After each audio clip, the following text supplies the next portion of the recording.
दोस्तों नमस्कार, स्वागत है एक बार फिर से आपके अपने चैनल पे।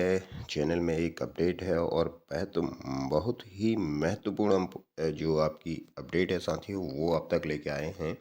7 नवंबर 2023 की जो तारीख थी साथियों, सुप्रीम कोर्ट में सुनवाई थी प्राइमरी भर्ती उत्तराखंड को लेकर, और जिसमें एनएस टिलट का संपूर्ण भारत के लिए एक निर्णय होना स्वाभाविक है।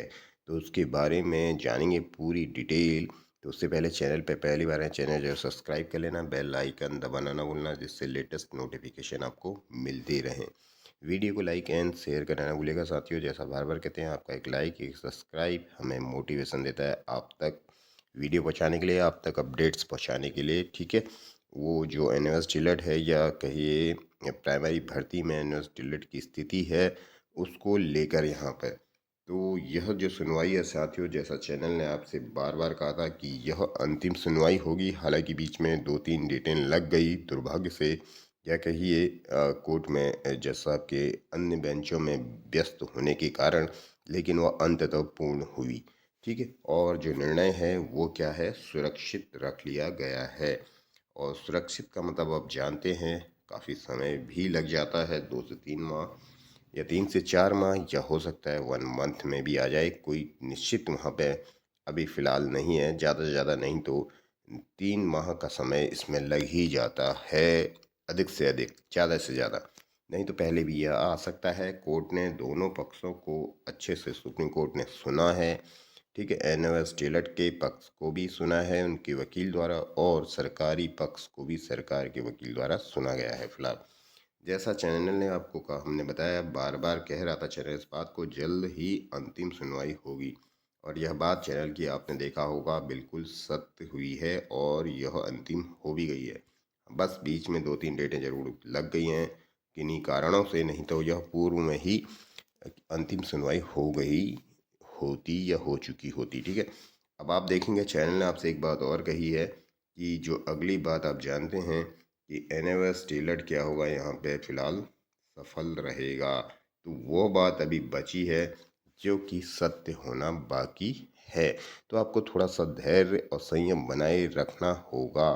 ठीक है, क्योंकि जो पहलू यहाँ पर हैं, जो एनएस टिलट की तरफ से सरकार उसको कितने ही प्रकार से नकारे साथियों, कोई भी कोर्स हो, जैसे एजुकेशन से रिलेटेड, ठीक है, ट्रेनिंग से रिलेटेड कोई भी कोर्स हो जो एजुकेशन में है, जो टीचर्स के लिए है, और अगर उसे एनसीटी से मान्यता प्राप्त है, और वह कोर्स भारत सरकार के द्वारा मान्यता प्राप्त है, राज्य सरकार द्वारा मान्यता प्राप्त है, कहें किसी भी सरकार के द्वारा मान्यता प्राप्त है, और एनसीटी से उसे अप्रूवल प्राप्त है कि यह कोर्स मान्य है, वैलिड है, तो वह कोर्स एक झोपड़ी में भी चलाया जाए और किसी भी प्रकार से उसको रन किया जाए तो वह मान्य ही होता है साथियों। ठीक है, तो इसमें कोई संशय और दुविधा वाली बात नहीं है, जो कि हमें, क्योंकि यहाँ पर जो कोर्ट देखता है वो देखता है कानूनी पहलू, कानूनी रूप से वह विधि सम्मत है या नहीं है। ठीक है, तो वो बात यहाँ पर कोर्ट ने पहले ही ऑब्जर्व कर ली है, और हाई कोर्ट्स के द्वारा भी आपने देखा होगा, अलग अलग हाई कोर्ट्स के द्वारा भी वह ऑब्जर्व यानी उसको देखा गया है और देख लिया गया है। तो सुप्रीम कोर्ट इससे इतर नहीं है साथियों। ठीक है, बेसिक आधारभूत चीज़ें वही रहती हैं। कोर्ट बड़ी है, शीर्ष कोर्ट है, और वो यहाँ पर इन चीज़ों को देख चुकी है कि यह एनएस टेलर क्या है, 1 से 5 तक के पढ़ाने के लिए है। ठीक है, तो ये जो 1 से 5th है, यानी कहेंगे जिसे प्राइमरी में ही पढ़ाने के लिए यह कोर्स है, और इसकी सारी जो बाध्यताएं हैं, यानी 1 से 5 का जो भी कोई भी कोर्स सरकार के द्वारा कराया जाता है, वो क्या है, सभी जो स्तंभ हैं मान्यता के, उनको पूर्ण करता है। ठीक है साथियों, तो बात यहीं पे खत्म हो जाती है, और अगली बात जो हमारी उसकी सत्य होनी है, थोड़ा सा आपको इंतजार और संयम रखना होगा। निश्चित ही सरकार के वकील कुछ भी कहें, उन्होंने जो कहा वो बात सही है, और वो पहले से ही सही है। ऐसा नहीं है बात हाई कोर्ट में नहीं कही गई है, यह बात हाई कोर्टों में भी कही गई है, और वही बात सुप्रीम कोर्ट में कही जा रही है।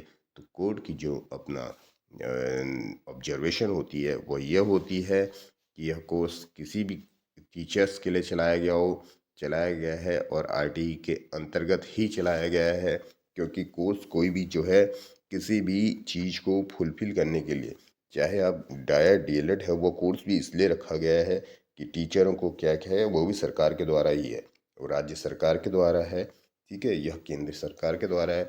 वो इसलिए चलाया जाता है क्योंकि उसको जो है विधि सम्मत यानी कानून से एक क्या मिली हुई है, परमिशन मिली हुई है। राज्य का मतलब कानून से होता है, कानून व्यवस्था से होता है, तो वो सारी चीज़ें यहाँ पर पूर्ण होती हैं, ठीक है।